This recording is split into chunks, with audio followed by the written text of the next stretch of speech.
Hello friends, स्वागत है आप सभी का हमारे यूट्यूब चैनल में। तो फ्रेंड्स, आज हम शुरुआत करने वाले हैं यहाँ पर एक नई सीरीज जो कि मैथ की होगी। उसमें सारे क्वेश्चन, हर एक टॉपिक हम कवर करेंगे, चाहे वो बैंक के लिए हो, एसएससी हो या फिर रेलवे हो या अदर कॉम्पिटिटिव एग्जाम हो या कोई स्टेट हो।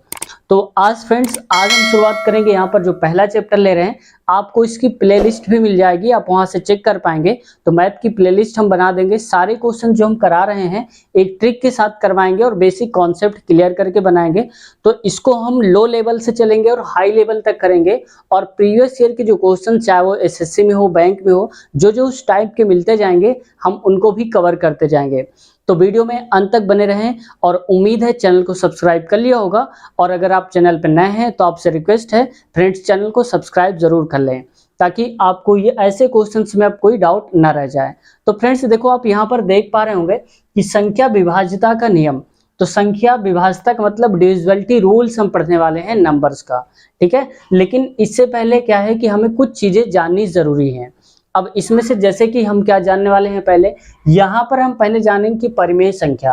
हालांकि इनको जानना डिविजिबिलिटी से मतलब नहीं, लेकिन जब तक हमें ये नहीं आता तब तक हमारा जो बेस है वो मजबूत नहीं होगा। तो हमारा मतलब है बेस से मजबूत होकर हम चलेंगे। तो देखो यहाँ पर परिमेय संख्या, तो परिमेय संख्या आप जानते होंगे जिसमें क्या हो, अंश दिया हो और दिया हो नीचे हर दिया हो, ठीक है। ये होती है परिमेय संख्या। मतलब जैसे मान लो यहाँ पर लिखा है 3/2, तो ये हो गया हमारा ऊपर वाला अंश यानी कि न्यूमरेटर हो गया, और नीचे वाला हो गया डेनोमिनेटर यानी कि हर बोलते हैं इसको, ठीक है। तो मतलब यही होता है कि जिसको अंश और अपान यानी कि अंश और हर में लिख सकें, वही हमारा होता है परिमेय संख्या। मतलब कि P/Q के फॉर्म पे हम उसको लिख सकें वहां पर। लेकिन एक चीज आपको याद रखनी है, अगर यहाँ पर कहीं पर 4 दिया है, 3 दिया है, तो भी हम इसको परिमेय संख्या कह सकते हैं। कैसे? अब देखो यहाँ पर नीचे क्या आ रहा है, 1। अब मान लो इसके नीचे हमने लिख दिया 1, इसके नीचे लिख दिया 1, तो अब देखो ये पूरा एक नंबर बन गया।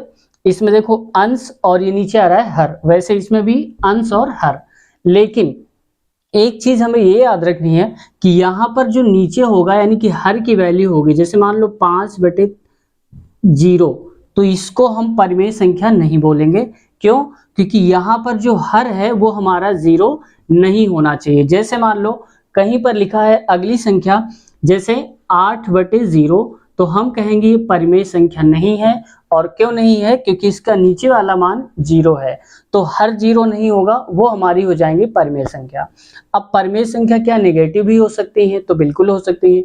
अब जैसे देखो यहाँ पर अगला ले लो, -5/2, 6/-8, ये भी सारी की सारी क्या है, परिमेय संख्याएं हैं। तो ऐसे बहुत सारी ले सकते हो। जैसे अब हम कर देते हैं आगे आदि। अब समझ जाओ कि ऐसी जितनी भी नंबर्स हैं वो हमको लेनी है। अपरिमेय संख्या लिखा हुआ है, तो अपरिमेय संख्या का मतलब होता है कि इसमें देखो हम लिख सकते थे P/Q, इसमें ऊपर बताया हमने अभी, तो अंश और हर ये लिख सकते थे।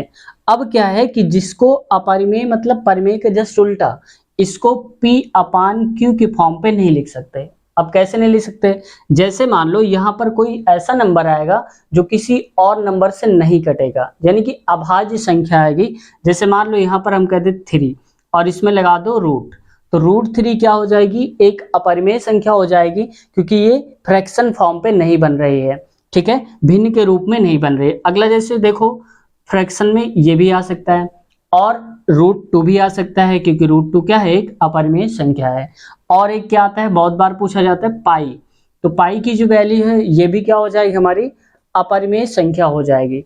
तो आप सीधे से याद रखो कि ऐसे नंबर्स जो यहाँ पर अपरिमेय हो, अपरिमेय हम वही कहेंगे जो अभाज्य नंबर हो और उनके ऊपर रूट लगा हो, वो हमारे अपरिमेय संख्या कहलाएंगे, ठीक है। तो इसमें से और भी लिख सकते हो। इसके बारे में आपको कमेंट सेक्शन में 2 एग्जांपल्स बताने हैं और देखते हैं किसका एग्जांपल जो है वो सही आ रहा है। तो अगला देखते हैं यहाँ पर भाज्य संख्या। तो भाज्य संख्या का मतलब डिविजिबल होना चाहिए। तो भाज्य संख्या का मतलब वो होता है कि जो कि संख्या 1 से बड़ी हो। जैसे देखो यहाँ पर मान लो हमने लिख दिया 10, ठीक है, तो ये संख्या 1 से बड़ी है और 1 से बड़ी होने के साथ साथ ही अपने से तो कटे, मतलब 10 से तो ये कट जाएगी, लेकिन इसके अलावा भी किसी और नंबर से कटे। मतलब ये समझो कि ये 2 के पहाड़म भी आ रहा है, 2 का अगर करेंगे 5 में भी आ रहा है, और 10 में तो आ ही रहा है। तो इसका मतलब अपने नंबर के अलावा 10 के अलावा, भाई देखो 10/10 करेंगे तो ये तो कट ही जाएगा ना, तो एक तो ये हो गया। दूसरा अगर हम 2 से करेंगे तो 2 पंचे 10, यानी कि एक और नंबर है कोई नया जिससे ये कट रही है।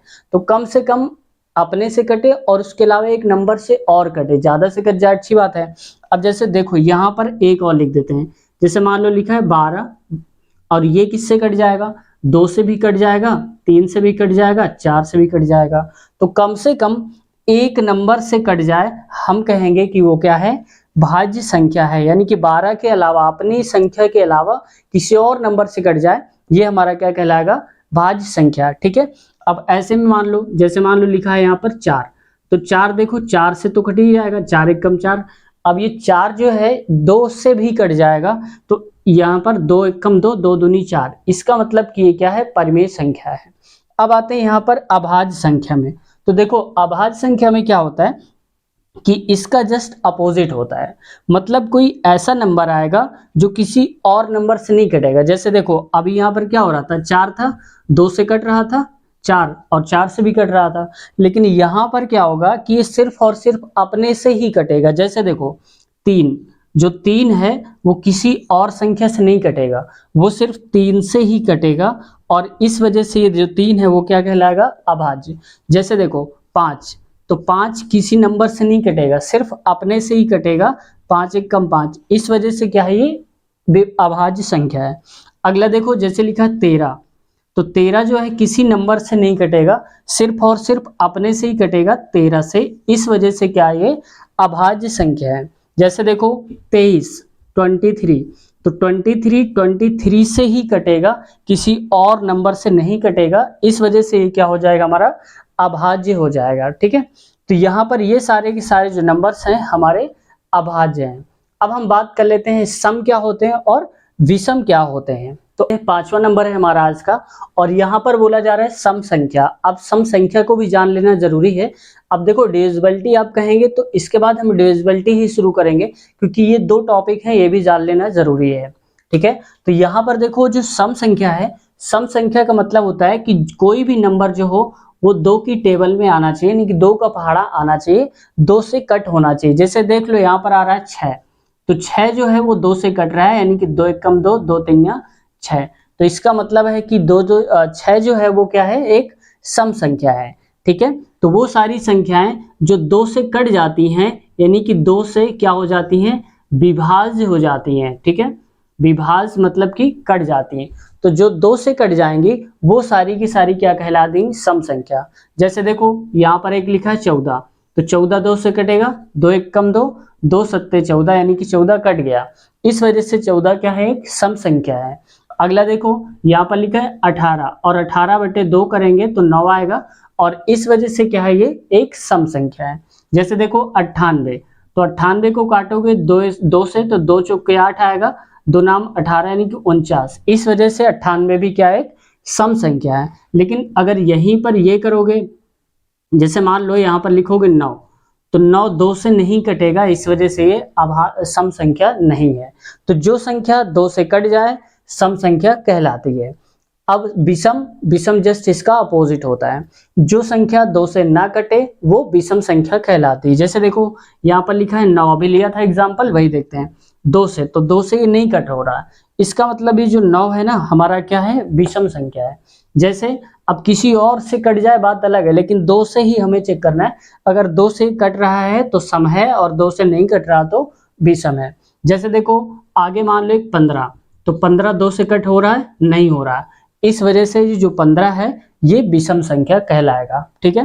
तो मतलब किसी भी नंबर से कटे, लेकिन सिर्फ 2 से ना कटे। अगर 2 से कट जाएगा कोई भी नंबर तो सम कहलाएगा, और 2 से नहीं कटेगा, किसी और नंबर से कट जाएगा, 2 से नहीं कटेगा, तो हम कहेंगे वो विषम संख्या कहलाता है। तो समझ गए होंगे कि ये सारे जो एक बार रिवाइज कर लेंगे आप, तो उम्मीद है कि ये सारे जो थोड़े से पॉइंट्स थे स्टार्टिंग के जो बेसिक हैं ये समझ में आ गया होगा। अब हम अगली वीडियो में, यानी कि पार्ट 2 जो हमारा आएगा, उसमें हम पूरी का पूरा जो विभाज्यता नियम है, अब पढ़ेंगे, क्योंकि आप अब समझ चुके हैं इसका बेसिक क्या है, ये बेसिक आपका मजबूत हो गया होगा। तो अगर आप चैनल पे नए हैं तो चैनल को सब्सक्राइब कर लें, ताकि अगले जो स्लाइड हैं ये बहुत अच्छे होने वाले हैं। चैनल को सब्सक्राइब कर लें। मिलते हैं नेक्स्ट वीडियो में नए पार्ट के साथ। Take care, bye bye.